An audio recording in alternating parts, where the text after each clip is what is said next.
जय श्री कृष्ण दोस्तों, आनंद नाम है मेरा और आज मैं आपको बताने वाला हूँ विदुर नीति का 7वां अध्याय। तो स्वागत है आपका विदुर नीति के इस नए प्लेलिस्ट में। तो आपने बहुत सारी वीडियो देख ली होंगी विदुर नीति की, मेरी 6 बनाई हैं। तो ये 7वां है, पहले उसके देख के आओ, फिर से देखो या फिर इसे देख लो, उसके बाद उसे देखना। इस तरह मैं बिना किसी देरी के इस अध्याय को स्टार्ट करता हूँ। एक बात और, मैं अब बिना रुके बोलने वाला हूँ, मतलब कुछ ना कुछ बोलता रहूँगा, मैं चुप नहीं रहूँगा। इसलिए मेरे वीडियो में शुरू से लेकर अंत तक आपको कुछ ना कुछ आवाज़ सुनाई देगा, चाहे मेरा हो या मेरा हो, क्योंकि अब मैं रुकने वाला नहीं हूँ। तो चलो स्टार्ट करते हैं बिना किसी देरी के विदुर नीति का 7वां अध्याय। आज इसमें बहुत सारी नीति की बातें मिलेंगी जो आप अपने जीवन में लागू करके अपना उद्धार कर सकते हो, उन्नति कर सकते हो, पैसा कमा सकते हो। तो चलो आगे बढ़ते हैं।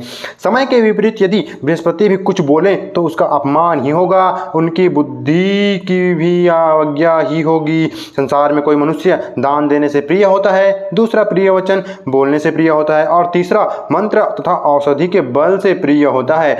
किंतु जो वास्तव में प्रिय है वह तो सदा प्रिय ही है। जिससे द्वेष हो जाता है वह न साधु न विद्वान और न बुद्धिमान ही जान पड़ता है। प्रियतम के तो सभी कार्य शुभ ही होते हैं और दुश्मन के सभी कार्य पापमय। दुर्योधन के जन्म लेते ही मैंने कहा था कि केवल इसी एक पुत्र को तुम त्याग दो, इसके त्यागने से 100 पुत्रों की वृद्धि होगी और इसका त्याग न करने से 100 पुत्रों का नाश होगा। ये विदुर जी धृतराष्ट्र ज़्यादा हो गया, इसका ब्राइटनेस थोड़ा कम करता हूँ, कुछ ज़्यादा ही गोरा लग रहा हूँ, ऐसा नहीं है ब्लर हो गया था। तो ये जो बोले हैं युधिष्ठिर नहीं, विदुर जी बोल रहे हैं धृतराष्ट्र से, क्योंकि उनको उपदेश दे रहे हैं। ये आपको नहीं पता था तो मैंने बता दिया। चलो आगे बढ़ते हैं। जो वृद्धि भविष्य में नाश का कारण बने उसे अधिक महत्व नहीं देना चाहिए और उस क्षय का भी बहुत आदर करना चाहिए। जो आगे चलकर अभ्युदय का कारण हो, वास्तव में जो क्षय वृद्धि का कारण है उस क्षय वह क्षय ही नहीं है, किंतु उस लाभ को भी क्षय ही मानना चाहिए जिसे पाने से बहुत नाश हो जाता है। आगे डायलॉग का ध्यान सुनो विदुर जी का। कुछ लोग गुण के धनी होते हैं और कुछ लोग धन के धनी होते हैं। जो धन के धनी होते हैं हुए भी गुण के कंगाल हैं, उन्हें सर्वथा त्याग देना चाहिए। आप किस चीज़ के धनी हो, कमेंट में बताओ। आगे बढ़ते हैं। जो अधिक गुणों से संपन्न और विनयी है वह प्राणियों का तनिक भी संहार होते देख उसकी कभी उपेक्षा नहीं कर सकता। जो दूसरों की निंदा में ही लगा रहते हैं, दूसरों के दुख देने और आपस में फूट डालने के लिए सदा उत्साह के साथ प्रयत्न करते हैं, जिनका दर्शन दोष से भरा अशुभ है और जिनके साथ रहने में भी बहुत बड़ा खतरा है, ऐसे लोगों से धन लेने में महान दोष है और उन्हें देने में बहुत बड़ा भय है। दूसरों में फूट डालने का जिनका स्वभाव है, जो कामी, निर्लज, सठ और प्रसिद्धि पापी है, वे साथ रखने के योग्य नहीं है, निंदित माने गए हैं। उपयुक्त दोषों के अतिरिक्त और भी जो महान दोष हैं उनसे युक्त मनुष्यों का त्याग कर देना चाहिए। सौहार्द विभाव निवृत्ति हो जाने पर नीच पुरुष का प्रेम नष्ट हो जाता है और उस सौहार्द से होने वाले फल की सिद्धि और सुख भी नाश हो जाता है। फिर वह नीच पुरुष निंदा करने के यत्न करता है, थोड़ी भी अपराध हो जाने पर मोहवश विनाश के लिए उद्योग आरंभ करता है, उसे तनिक भी शांति नहीं मिलती है। ये जितना बोला मुझे तो कुछ समझ नहीं आया, पूरा बाउंस हो गया। क्या क्या बोल रहा हूँ मुझे कुछ समझ नहीं आया, मतलब जो लिखा है वही बोल रहा हूँ, लेकिन भाई कुछ पल्ले नहीं पड़ा मेरा। लेकिन मैं रुकूंगा नहीं, मैं बोलते ही जा रहा हूँ। आगे देखते हैं क्या लिखा है। तो कहाँ पे आया था। उस प्रकार नीच, क्रूर तथा अजितेंद्रिय पुरुष से होने वाले संग पर अपनी बुद्धि से पूर्ण विचार करके विद्वान पुरुष उसे दूर से ही त्याग दें। जो अपनी कुटुंबी, दरिद्रता, दीन और रोगी पर अनुग्रह करता है वह पुत्र और पशुओं से समृद्ध होता है और अनंत कल्याण का अनुभव करता है।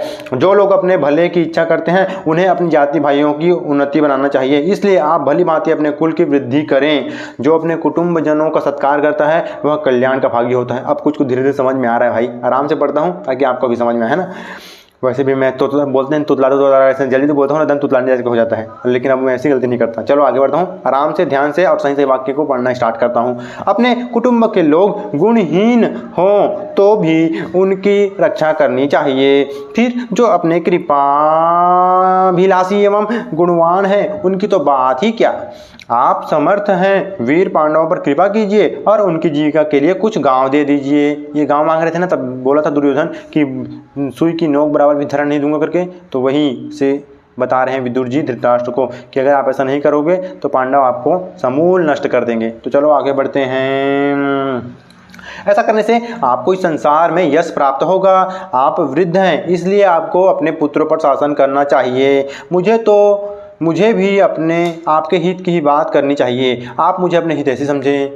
शुभ चाहने वाले अपने जातियों के साथ कलह नहीं करनी चाहिए, बल्कि उनके साथ मिलकर सुख का उपभोग करना चाहिए। जाति भाइयों के साथ परस्पर भोजन, बातचीत एवं प्रेम करना ही कर्तव्य है। उनके साथ कभी विरोध नहीं करना चाहिए। इस जगत में जाति भाई तारते हैं, डुबोते भी हैं। उनमें से जो सदाचारी हैं वे तो तारते हैं और दुराचारी डुबो देते हैं। आप पांडवों के प्रति सद्व्यवहार करें, उनसे सुरक्षित होकर आप शत्रुओं के आक्रमण से बचे रहेंगे। विषैले बाण हाथ में लिए हुए व्याघ्र के पास पहुंचकर जैसे मृग को कष्ट भोगना पड़ता है, उसी प्रकार जो जातीय बंधु अपनी धनी बंधुओं के पास पहुंचकर दुख पाता है, उसके पाप का भागी वह धनी होता है। आप पांडवों को अथवा अपने पुत्रों को मारे गए सुनकर पीछे संताप करेंगे, अतः इस बात का पहले ही विचार कर लीजिए। अब आ रहा है विदुर का डायलॉग, नहीं तो अब यही समझ में आएगा भाई। चलो अच्छे से पढ़ता हूँ इसको।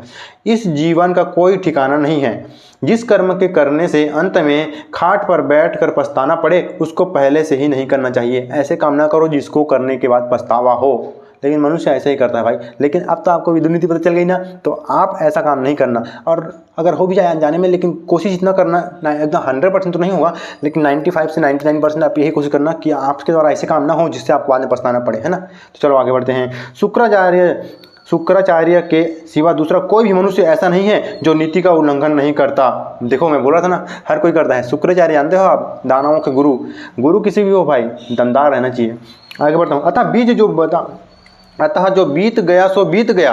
अब शेष कर्तव्य का विचार आप जैसे बुद्धिमान पुरुष को ही निर्भर है। अच्छा, जो बीत गया सो बीत गया वाला लाइन है, उससे मुझे ख्याल आया। मैं जब 8वीं कक्षा में था तो एक मेरे दोस्त ने सुविचार बोला था, वो मेरे दिमाग में बैठ ही गया है। तो मैं चल को आपको सुनाता हूँ कौन सा है। बीत गया सो बीत गया, तकदीर का पीछा कौन करे। जो तीर कमान से निकल गया, उस तीर का पीछा कौन करे। ये देखो एकदम धनुष से रिलेटेड, मस्त महाभारत से भी रिलेटेड हो गया ना। चलो आगे बढ़ता हूँ। ए भाई दम तो है ना, तो लाइक करो ना यार, लाइक करो भाई, क्यों नहीं कर रहे हो, करो अभी। चलो आगे बढ़ता हूँ। ये पढ़ने में आपको ज़्यादा, जो पढ़ता हूँ उससे ज़्यादा मज़ा आपको, मैं जब बोलता हूँ आपके साथ और मज़ा करता हूँ वही ज़्यादा मज़ा आता है ना। सही नहीं बता रहा भाई, सही नहीं बता, झूठ मत बोल, मेरे से झूठ मत बोला, है ना, वही आता है ना। मेरे को भी आपसे बात करने में मज़ा आता है। ये तो मैं आपको ज्ञानी मतलब आपके थोड़ा ज्ञान बुद्धि बढ़ जाए और आपका जीवन का उद्धार हो जाए और आप अच्छे अच्छे कर्म करो, इसलिए मैं ये बताता हूँ आपको। बाकी तो मैं आपसे ऐसी हंसी मजाक वाले बातचीत करने में मेरे को मजा आता है ना। तो कुछ ज्ञान और कुछ हंसी मजाक, इन दोनों का कॉम्बिनेशन, इसी का नाम कहते हैं आनंदास का चैनल। सब्सक्राइब कर दो। चलो आगे बढ़ाता हूँ। अतः शेष कर्तव्य का विचार आप जैसे बुद्धिमान पुरुषों पर ही निर्भर है। दुर्योधन ने पहले यदि पांडवों के प्रति यह अपराध किया है तो आप स्कूल में बड़े बूढ़े हैं, आपके द्वारा उनका मार्जन हो जाना चाहिए। यदि आप उनको राज्य पद पर स्थापित कर देंगे तो संसार में आपका कलंक धुल जाएगा और आप बुद्धिमान पुरुषों के माननीय हो जाएंगे। भाई विदुर जी देखो कितना से समझाया थे, लेकिन धृतराष्ट्र ने उसकी बात ही नहीं मानी। भाई विदुर जी में ज्ञान तगड़ा है, लेकिन गलत जगह दे रहे हैं ज्ञान को, है ना। मैं सही जगह दे रहा हूँ ज्ञान को, आप इसको अपनाइए। आगे बढ़ते हैं। जो धीर पुरुषों के वचनों के परिणाम पर विचार करके उन्हें कार्य में परिणत करता है, वह चिरकाल तक इसका भागी बना रहता है। कुशल विद्वानों के द्वारा भी उपदेश किया हुआ ज्ञान व्यर्थ है। देखो विदुर जी गलत आदमी को उपदेश दे रहे हैं। मैं आनंद, आपको सही इंसान हो आप, इसलिए मैं आपको उपदेश दे रहा हूँ। आप अपने बच्चों को, अपने परिवार वालों को बताइए, जिससे वो भी उन्नति करे और अच्छा जीवन जी सके। चलिए आगे बढ़ते हैं। यदि उससे कर्तव्य का ज्ञान न हुआ अथवा ज्ञान होने पर भी उसका अनुष्ठान न हुआ, जो विद्वान पाप रूप फल देने वाले कर्मों का आरंभ नहीं करता वह बढ़ता है, किंतु जो पूर्व में किए हुए पापों का विचार न करके उन्हीं का अनुसरण करता है, वह बुद्धिहीन मनुष्य अगाध कीचड़ से भरे हुए नरक में गिराया जाता है। देखो भाई, आप गलतियां नहीं करोगे ऐसे मैं नहीं बोलूँगा, आप गलतियां कर रहे हो, लेकिन एक गलती को एक बार करो, उसे सीखो और उस गलती को दोबारा मत करना। एक गलती एक बार करो, उसे सीखो और उसको छोड़ दो। अब कुछ नया गलती करो, उसे सीखो, आगे बढ़ो। एक ही गलती को बार बार मत दोहराना, उसको पहली बार को भूल बोलते हैं, दूसरी गलती होती है। तो आप ध्यान रखिए इसको कि एक ही गलती आपसे बार बार ना हो, है ना। चलिए आगे बढ़ते हैं। मेरे से लेकिन बार बार ये शब्द में अटक वाली गलती हो रही है। अब ऐसी गलती मैं भी नहीं करूँगा, ध्यान से करता हूँ। बुद्धिमान पुरुष मंत्र के भेद से इन 6 द्वारों को जाने और धन को रक्षित रखने की इच्छा से इन्हें सदा बंद रखें। कौन कौन से हैं? नरेश बोल रहा हूँ। नशे का सेवन, निद्रा, आवश्यक बातों की जानकारी न रखना, अपने नेत्र, मुख आदि का विकार, दुष्ट मंत्रियों में विश्वास और मूर्ख दूत पर भी भरोसा करना, ये 6 चीज़ें आप नहीं करना, ठीक है। जो इन द्वारों को जानकर सदा बंद किए रहता है वह अर्थ, धर्म और काम के सेवन में लगा रहकर शत्रुओं को भी वश में कर लेता है।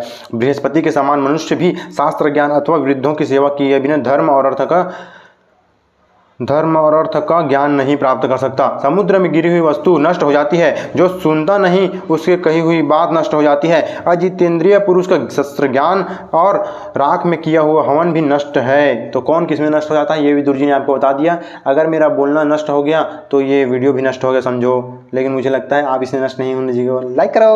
वो क्या लाल लाल बढ़ रहा है यार, एकदम टुक टुक टुक। रिकॉर्डिंग हो रहा है उसका है क्या? चलो कोई बात नहीं, मुझे पता नहीं था।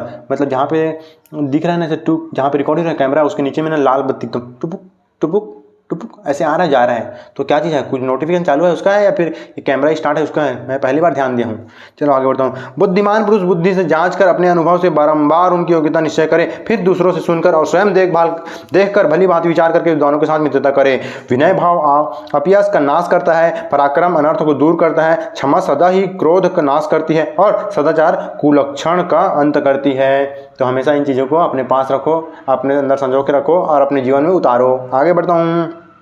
नाना प्रकार की भोग सामग्री, माता, घर, स्वागत सत्कार के ढंग और भोजन तथा वस्त्र के द्वारा कुल की परीक्षा करें। देहाभिमान से रहित पुरुष के पास भी यदि न्यायुक्त पदार्थ स्वतः उपस्थित हो तो वह उसका विरोध नहीं करता। फिर कामासक्त मनुष्य के लिए तो कहना ही क्या है।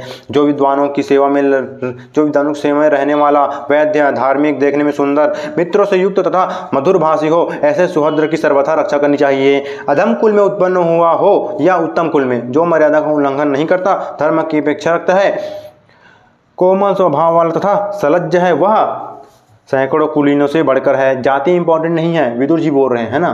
तो हमारे आजकल के पूरा नहीं बोलता, मेरे को क्या बोलना था वो भी समझ नहीं आया, लेकिन आप सुनो आप विदुर जी का डायलॉग। जिन दो मनुष्यों का चित्त से चित्त, गुप्त रहस्य से गुप्त रहस्य और बुद्धि से बुद्धि मिल जाती है, उनकी मित्रता कभी नष्ट नहीं होती। ये होती है असली मित्रता की परिभाषा। विदुर जी का एकदम ताबड़तोड़ डायलॉग। चलो आगे बढ़ते हैं। मेधावी पुरुष को चाहिए कि दुर्बुद्धि एवं विचार शक्ति से हीन पुरुष का तृण से ढके हुए कुएं की भांति परित्याग कर दें, क्योंकि उसके साथ की हुई मित्रता नष्ट हो जाती है। विद्वान पुरुषों को उचित है कि अभिमानी, मूर्ख, क्रोधी, साहसिक और धर्महीन पुरुषों के साथ मित्रता न करें। मित्र तो ऐसे होने चाहिए जो कृतज्ञ, धार्मिक, सत्यवादी, उदार, दृढ़ अनुराग रखने वाले, जितेंद्रिय, मर्यादा के भीतर रहने वाले और मैत्री का त्याग न करने वाला हो। इंद्रियों को सर्वथा रोक रखना तो मृत्यु से भी बढ़कर कठिन है और उन्हें बिल्कुल खुली छोड़ देने से देवताओं का भी नाश हो जाता है। संपूर्ण प्राणियों के प्रति कोमलता का भाव, गुणों में दोष न देखना, क्षमा, धैर्य और मित्रता, मित्रों का अपमान न करना, ये सब गुण आयु बढ़ाने वाले हैं। अगर आप आयु बढ़ाना चाहते हो तो इन गुणों को अपने अंदर लाना और उसको बाहर निकालना स्टार्ट करो। आगे बढ़ते हैं। ऐसा विद्वान लोग कहते हैं, मैं नहीं कहता, विद्वान लोग कहते हैं। एकदम कुछ ज़्यादा ही काला काला लग रहा हूँ, थोड़ा बढ़ा देता हूँ। अब ठीक है, ब्लर होगा तो आप बताना। विद्वान लोग कहते हैं, कहाँ पे आया, हाँ, जो अन्याय से नष्ट हुआ धन को स्थिर बुद्धि का आश्रय ले अच्छी नीति से पुनः लौटा लाने की इच्छा रखता है, वह वीर पुरुषों का सा आचरण करता है। जो आने वाले दुख को रोकने का उपाय जानता है, वर्तमान कालिक व कर्तव्यों के पालन में दृढ़ निश्चय रखने वाला है और अतीत काल में जो कर्तव्य शेष रह गए हैं उसे भी जानता है, वह मनुष्य कभी अर्थ से हीन नहीं होता। हीन नहीं होता, कहाँ पे आता। मनुष्य मन, वाणी और कर्म से जिसका निरंतर सेवन करता है, वह कार्य उस पुरुष को अपनी ओर खींच लेता है। हाँ, फिर से सुनो। मनुष्य कहाँ लिखा है, वह मनुष्य कभी अर्थ से, मनुष्य मन, वाणी और कर्म से जिसका निरंतर सेवन करता है, वह कार्य उस पुरुष को अपनी ओर खींच लेता है। मतलब आप जो भी बनना चाहते हो, जीवन में जो भी करना चाहते हो, उसको मन, वाणी और कर्म द्वारा पूरी तरीके से एकदम अपना लो, फिर आप वही बन जाओगे। कितना अच्छा सूत्र और नियम है ना, इसको टिक करके रखूंगा मैं। चलो आगे बढ़ता हूँ। इसलिए सदा कल्याणकारी कार्यों को ही करें। मांगलिक पदार्थों का स्पर्श, चित्तवृत्तियों का निरोध, शास्त्र का अभ्यास, उद्योगशीलता, सरलता और सत्पुरुषों का बारंबार दर्शन, ये सब कल्याणकारी होते हैं। अब आ रहा है विदुर जी का डायलॉग। चलो ऐसे बीच में डायलॉग आया तो अच्छा भी लगता है। अगर पूरा डायलॉग मारेंगे तो मज़ा नहीं आएगा, पूरा फिल्म दिखाएंगे तो मज़ा नहीं आएगा। दोनों का कॉम्बिनेशन होना जरूरी है। तो कुछ ज्ञान की बातें, कुछ डायलॉग्स, कुछ मेरे तरीके, कुछ आपके दिलचस्प नज़ारे। तो आगे बढ़ते हैं। कुछ ना कुछ आपका डालना था कि डाल दिया है ना, कुछ डालना जरूरी भाई। लाइक करो यार, मज़ा आया तो लाइक करो। चलो आगे बढ़ते हैं और बताते हैं आपको डायलॉग। उद्योग में लगे रहना धन, लाभ और कल्याण का मूल है, इसलिए उद्योग न छोड़ने वाला मनुष्य महान हो जाता है और अंततः सुख का उपभोग करता है। आगे बढ़ते हैं। समर्थ पुरुष के लिए सब जगह और सब समय में क्षमा के समान हितकारक है। अत्यंत श्री संपन्न बनाने वाला उपाय कर दूसरा नहीं माना गया है। जो शक्तिहीन है वह तो परस्पर क्षमा करे ही, जो शक्तिमान है वह भी धर्म के लिए क्षमा करे, तथा जिसकी दृष्टि में अर्थ और अनर्थ दोनों समान है उसके लिए तो क्षमा सदा ही हितकारिणी होती है। जिस सुख का सेवन करते रहने से भी मनुष्य धर्म और अर्थ से भ्रष्ट नहीं होता उसका यथेष्ट सेवन करे, किंतु मूढ़ व्रत आसक्ति और अन्यायपूर्ण विषय सेवन ना करें। जो दुख से पीड़ित, अरे यार मेरा पैर में झिनझिनी लग गया, सॉरी, मेरा गंदा पैर दिखाने के लिए आपको मैं सॉरी चाहता हूँ, लेकिन अरे हम काले हैं तो क्या हुआ, दिल वाले हैं, लेकिन वो गंदा और काले में तो फर्क पड़ता है ना, लेकिन झिनझिनी लग गया था यार एकदम झिनझिनी। रावण लिखता हूँ, ऐसे बोलते हैं कि रावण, ऐसे रावण लिखोगे तो खत्म हो जाता है, रावण लिख दिया, पाठा जैसे मैं खुद लग रहा हूँ यहाँ पे रावण लिख रहा हूँ। आगे बढ़ते हैं। अबे यार ये क्यों दिख रहा है, ऐसे करता हूँ, थोड़ा लंबा कर लेता हूँ, उसके बाद बताता हूँ आपको आगे विदुर नीति। इधर ध्यान न दे, इधर ध्यान दे, इधर ध्यान दे। चलो आगे बढ़ता हूँ। जो दुख से पीड़ित, प्रमादी, नास्तिक, आलसी, अजितेंद्रीय और उत्साह रहित है उसके यहाँ लक्ष्मी का वास नहीं होता। दुष्ट बुद्धि वाले लोग सरलता से युक्त और सरलता के कारण ही लज्जाशील मनुष्य को आसक्त मानकर उसका तिरस्कार करते हैं। अत्यंत श्रेष्ठ, अतिशय दानी, अति ही शूरवीर, अधिक व्रत नियमों का पालन करने वाले और बुद्धि के घमंड में चूर रहने वाले मनुष्य के पास लक्ष्मी भय के मारे नहीं जाती।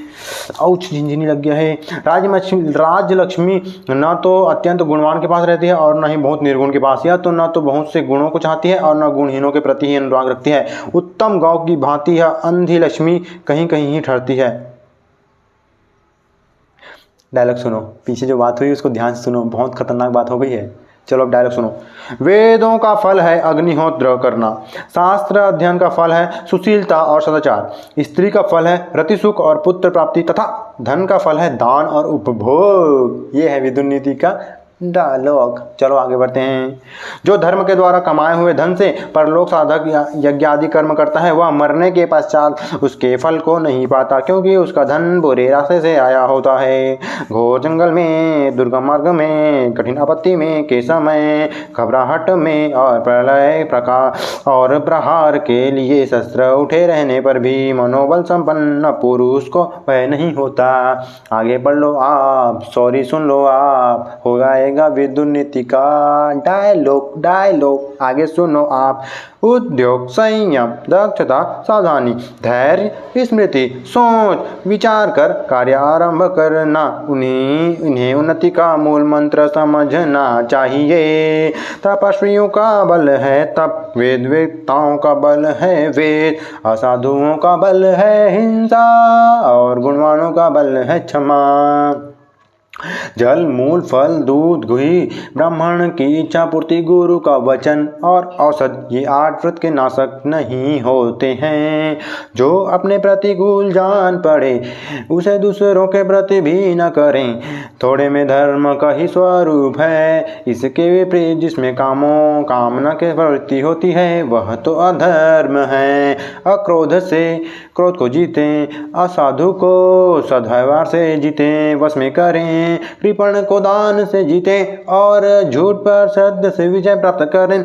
स्त्री, धूर्त का आलसी, डरपोक, क्रोधी, पुरुषत्व के अभिमानी, चोर, कृतज्ञ और नास्तिकता का निविश्वास नहीं करना चाहिए।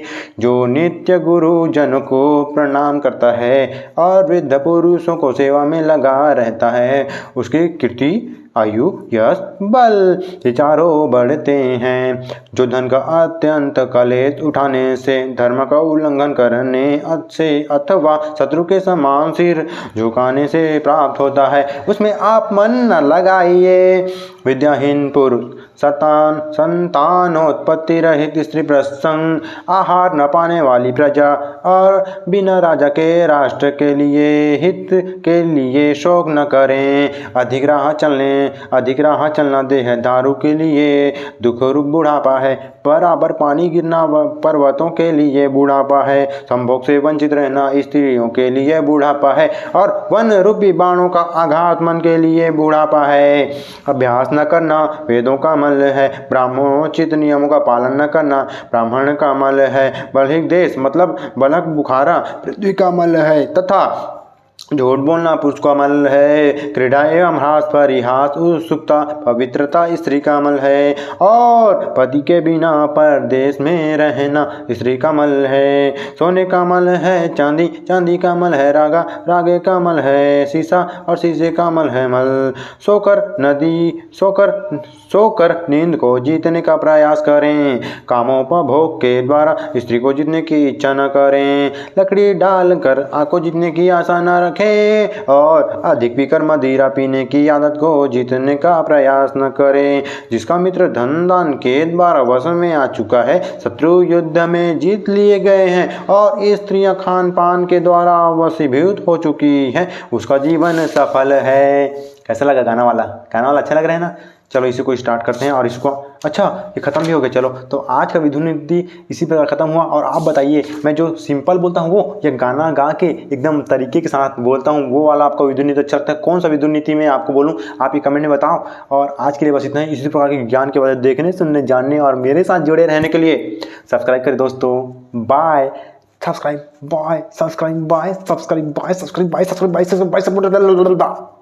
आखिरी का ज्ञान अच्छा था, देखो डबल।